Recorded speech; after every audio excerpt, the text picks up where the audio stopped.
He would be amazed at the big deal we're making of this. He was a very humble guy. Pop-Tarts, the most well-known toaster treat in America. So well-known, a movie is being made centered around the crazy good pastry. He knew about it, and people had told him about it, and he said to me, "Have you heard that? Is that for real?" And I said, "Yeah, I think it is. We're going to have to watch that." So he just stands amazed at what has happened over the past 60 years. But what many people don't know is that the founder, William Post, also known as Bill, is from right here in Grand Rapids.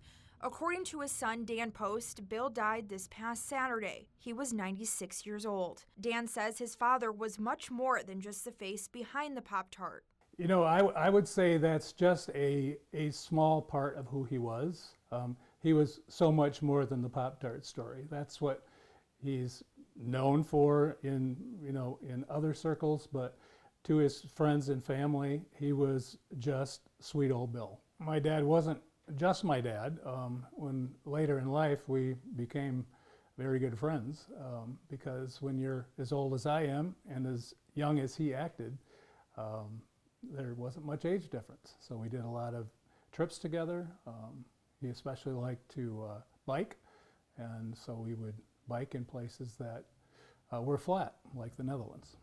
Bill Post was raised on the south side of Grand Rapids, one of 7 children of Dutch immigrants. His son Dan was just 14 years old when his father drafted up the idea of the Pop-Tart. At the time, Bill was the plant manager of Heckman, later known as the Keebler Company. When you were 14 years old and growing up, did you ever think that the Pop-Tart would make such a name for itself?